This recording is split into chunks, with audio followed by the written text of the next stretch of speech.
បាទសួស្តីបងប្អូនទាំងអស់គ្នាចឹងសម្រាប់បងប្អូនដែលចង់បានសេវាកម្ម TikTok comment ហើយអត់ទាន់ចេះ order ឬក៏អត់ទាន់ចេះវិជាទិញបងប្អូនអាចមើលវីដេអូនេះបានចឹងសម្រាប់ការទិញគឺអត់ពិបាកទេយើងគ្រាន់តែ copy link វីដេអូរបស់យើងណាចឹងយើងកំណត់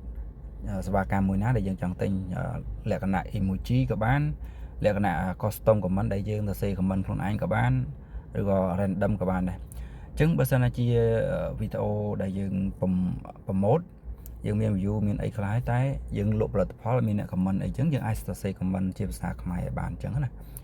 អូខេចឹងសម្រាប់ TikTok comment បងប្អូនចូលកន្លែង new order នេះមកបាទបន្តមកទៀតយើងអូសមកក្រោមបាទហើយយើង select លើ category logo TikTok នឹងមកស្រួលយើងជ្រើសរើសបាទចឹងពេលដែលយើង select លើ category TikTok follower TikTok ហើយយើងអូសមកក្រោមបងប្អូនបាទសម្រាប់សេវាកម្ម TikTok វាមានច្រើនមាន like មាន view អីចឹងទៅហើយសម្រាប់ខាងក្រោមនេះគឺសេវាកម្ម TikTok comment បាទវាមាន2បងប្អូនបាទTikTok comment working new ហើយនិង TikTok comment អានេះ target country បាទសម្រាប់ target country ហ្នឹងចង់ផ្ដោតទៅលើប្រទេសដែលយើងចង់បានទីថាសេវាកម្មទី1នេះcomment មកពីអង់គ្លេសអញ្ចឹងទៅបាទមកពីប្រេស៊ីល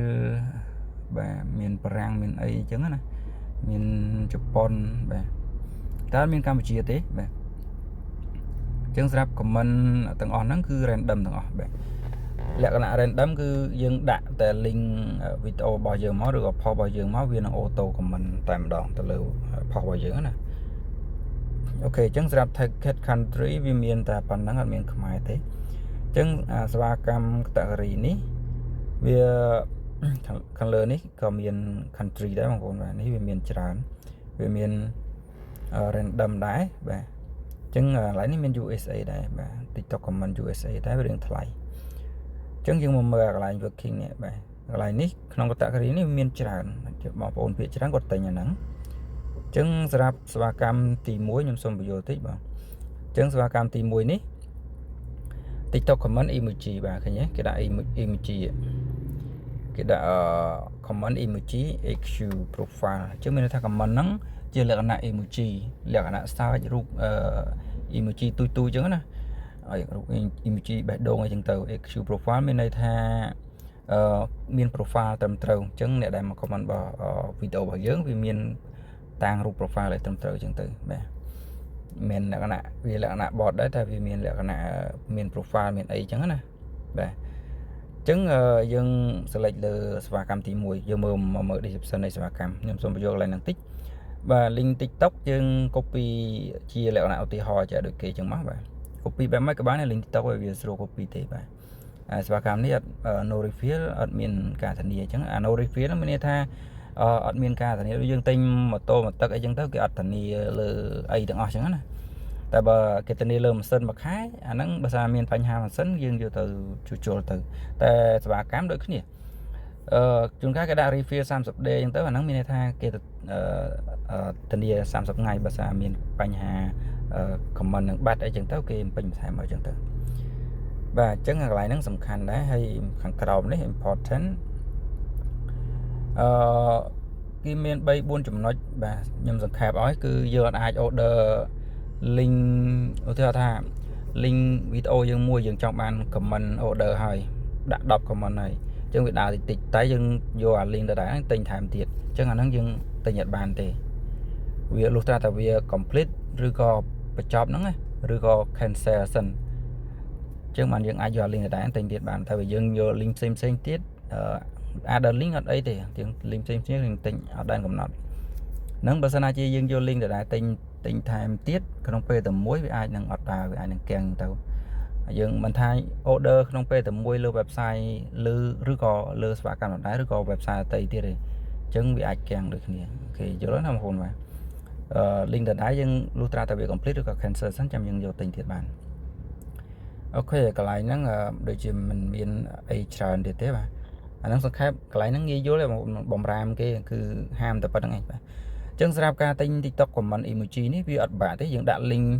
វីដេអូរបស់យើងមកបាទហើយដាក់ចំនួនដែលយើងចង់បានមក10 comment បាទយើងដាក់10អញ្ចឹងមកហើយដាក់ link វីដេអូចឹងទៅបាទអញ្ចឹងសម្រាប់ comment custom វិញជាមួយខ្ញុំ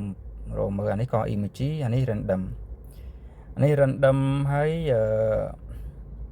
លក្ខណៈនេះដែរបងប្អូនបាទ quality គឺ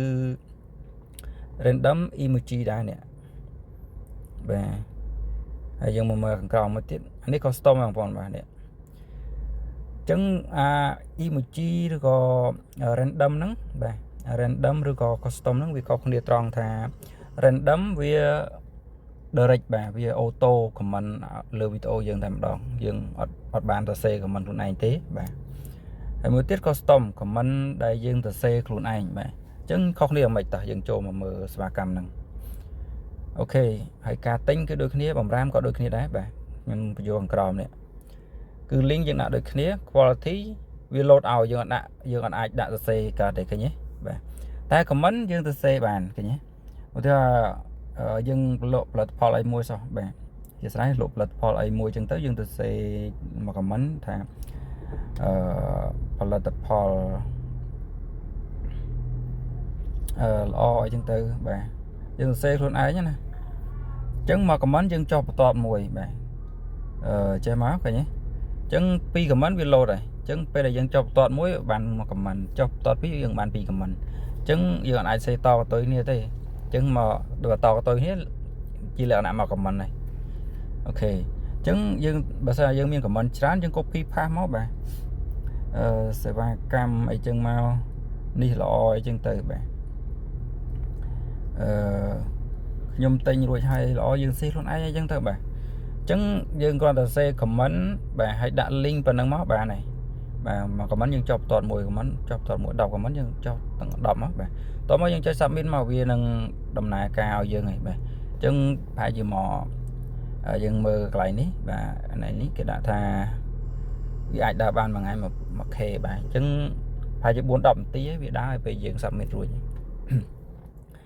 បាទអញ្ចឹងសម្រាប់ការទិញ TikTok comment វាអត់បាក់ទេសំខាន់គឺយើងត្រូវយកកន្លែង random ហើយទី2គឺ custom comment យើងអាចសរសេរខ្លួនឯង random comment វា auto ខ្លួនឯងបាទ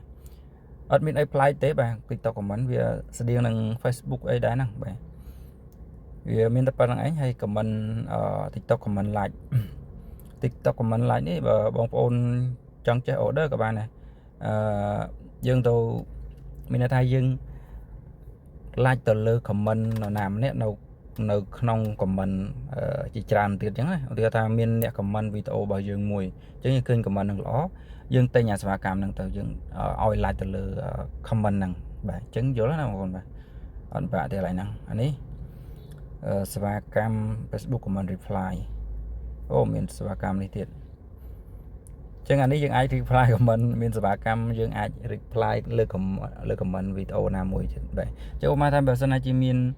នរណាម្នាក់ comment អាក្រក់អីចឹងទៅយើង copy link អា comment ហ្នឹងមកយើងទិញសេវាកម្មនេះយើងសេ 4-10 comment ទៅដែងដាក់ទៅវិញមកបាទអញ្ចឹងវាងាយស្រួលដែរឥឡូវសេវាកម្មអីក៏មានដែរបងប្អូនបាទអញ្ចឹងសម្រាប់ការទិញសេវាកម្ម TikTok comment មានតែប៉ុណ្្នឹងបាទបងប្អូនមានចម្ងល់បន្ថែមអាចសួរនៅក្រោមវីដេអូឬក៏ឆាតសួរខ្ញុំបន្ថែមក៏បានដែរបាទអរគុណច្រើនបាយបាយ